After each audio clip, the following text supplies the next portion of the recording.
Hi guys, I'm Lana. Hi, I'm Ashley. And this is the Second Breakfast Club. And today we're reacting to Interlude Shadow, the new comeback song for the next album. We are recording while we're both slightly ill, and Ashlyn's just got off work, but we love you guys.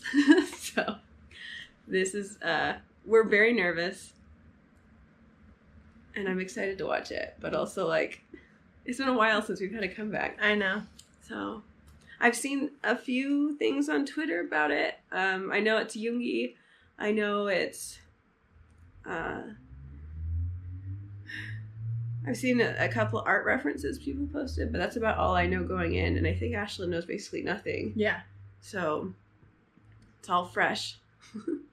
Let's just dive into it. It's not even 3 minutes long. Yeah. Let's do it. All right. 3, 2, 1, go. I'm not ready. Me neither. I'm kind of nervous. I'm really nervous. That's the art reference I saw on Twitter. Lana explained to me about it, how it's like a big clay ball that they push through a door. I mean, it's one theory. They're all theories. Oh, he's getting in his deep voice again.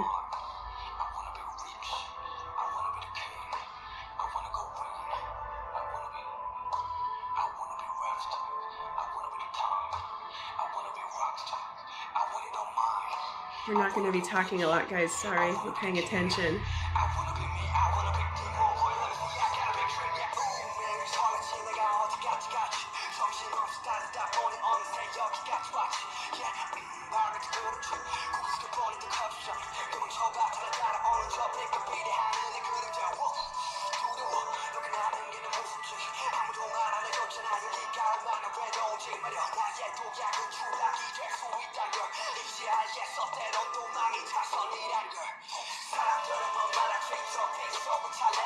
This is really chill for him, actually.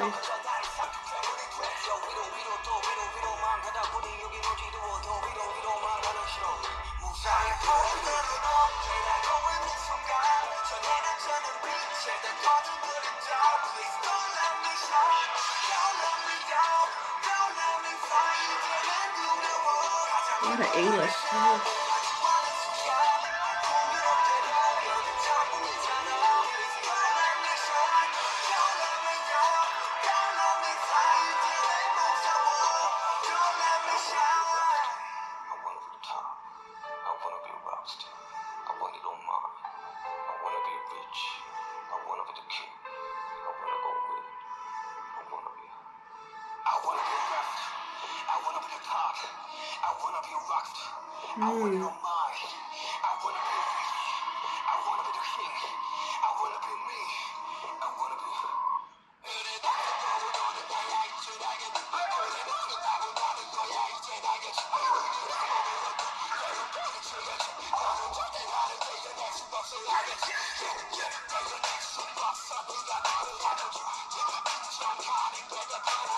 The beat is interesting.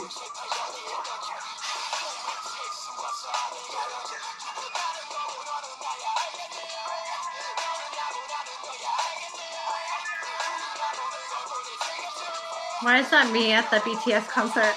I was gonna say that all the visuals here are Ashlyn being frustrated at the camera wall. Well, I mean, they were frustrated at the camera wall. Look at that. Wow. Huh. It's not what I expected at all. No. People were telling me August D vibes. That's not August D vibes to me. I feel like that was like a representation of like the downfalls of being an idol, you know? Oh, absolutely. It's because like, this is the weird thing. I feel like Yoongi and I are weirdly alike. Well, he has social anxiety just like me too. I call him her brother. Yeah. Like her little brother, because they're very similar people with, like, you're more like Jungkook than Yoongi, but I feel like you would have I feel like I have a lot of base feelings. Yeah, like you two would be has. friends. Yeah. Yeah. And he's only 6 months younger than me, but yeah, he'd be technically a little brother. But I feel like somebody who has social anxiety can really relate, like the part where it's like all the people in black banging on the doors trying to rip them down. Like, Sasang's chill. And it's not, I think it's not even just Sasangs. I think it's just fame. Yeah. Like, I mean, scary. there's a Sasang vibe. You know, he's upset with the cameras and stuff, which are fan sites and things of that nature. I think the thing but I think is, there's also like, just everybody. Yeah. Like, he said, who knew it was going to be so lonely from up here? Yeah. Fame, to me, has always been petrifying because it is the epitome of loneliness. Mm-hmm. It is literally the scariest thing ever to exist.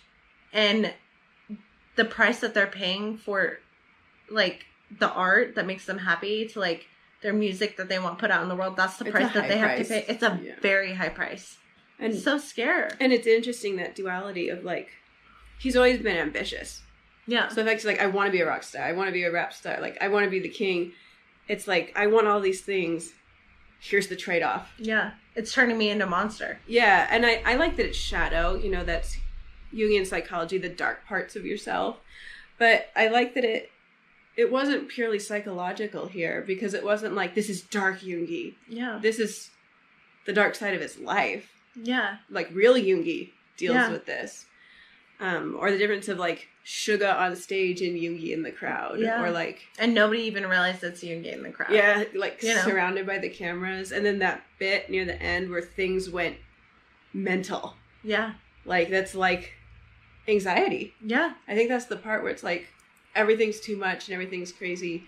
But he wants to be a rock star. Yeah. He wants to be a rapper, you know? Yeah. It's really interesting. And I'm glad he's saying it. I'm glad they're saying it. Me too. Oh, I couldn't imagine. Right? It gives me anxiety just thinking about. Like, watching that made my chest feel heavy. Yeah. I mean, I'm going to have to watch it quite a few times because the cinematography was very interesting, but I had to read. Yeah. They were doing really interesting things with the beat. Like, the tone, even like the tone shifted when things started to blur. And like, I know he produced it, actually. That's one thing I saw on Twitter. He produced this song. I don't know if he wrote it. I'm assuming he did. It seems very personal. Yeah. But it was confirmed. I know he produced it. I feel like Jungi would never put out a song that's only him that he didn't write and produce. Yeah. Because that's him. Pretty sure. Especially if it's personal. Yeah. Like this. Honestly, the one that gets me, like,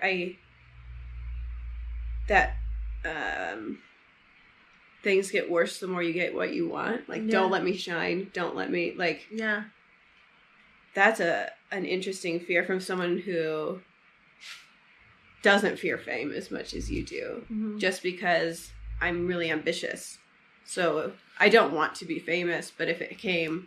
It wouldn't terrify me the way it does you. Well, Jungi's always been very, very ambitious, but he started out wanting to be just a producer. He didn't want to be famous. Just a songwriter. Yeah. He didn't want to be famous. So this, to me, is coming from somebody who I see as myself, who didn't want to be famous, who didn't want all these things, got the opportunity, and the only way for him to achieve his goals was to be famous. Exactly, yeah. So that's why I feel like I relate to it really hard, because he didn't want any of that. Yeah. And now it's him. It's just the price he realized he had to pay. Yeah. Him trying to cope with the price that he paid to get his music out there. And it's very interesting. He used to say, you know, I didn't want to be famous. And now here it's, I want to be a rock star. I want to be the king. I want to... But that's his shadow talking. His ambition. His... everything that he wanted. I'm just saying it's still part of himself. It's very interesting. Yeah, but he wanted it originally as a producer. Yeah. He came to Seoul to be a songwriter. Yeah. And now he's like, well, I wanted all these things. I wanted to be, my music to be famous. I wanted all these things to be famous. I wanted to make a lot of money doing what I loved and have my voice be out there. But now I'm the face of it, and this is the price I have to pay because of that. Yeah. Is what I see. Yeah. Sad. It is. I mean, you know, it's his own choice at the end of the day. It is sad, but it's also very real. Yeah. It's interesting. I think my interpretation of this song will shift depending on what the rest of the album's like. Yeah. Because I know the album is called Seven, not Shadow. Like, a lot of people assumed the album would be called Shadow. Mm-hmm. So I'm wondering if, since Shadow and Ego are songs on it, what if it's like Wings and we get personal solos again? Yeah. Like, everybody's... doing their own jazz. Yeah, because I don't think it'll be everybody's shadow, because that's not the concept of the album. Mm-hmm. The album will be them as a whole. And if this is about being in BTS, this song is powerful too. Like, yeah, this is Fame. But there's also an element of like shaming some of the people that make Fame bad. Yeah. You know?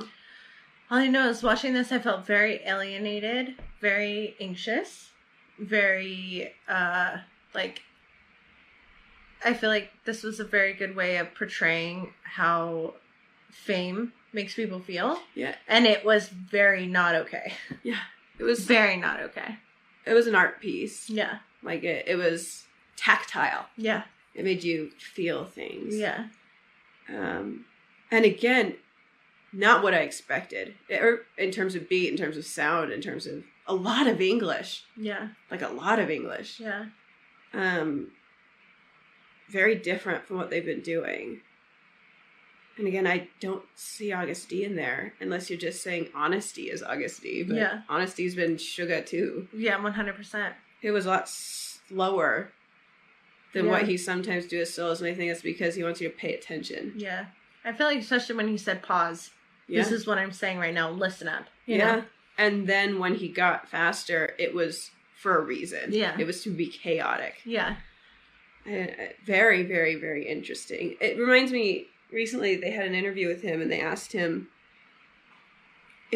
are they making a new genre? Like, should K-pop be considered its own genre of music?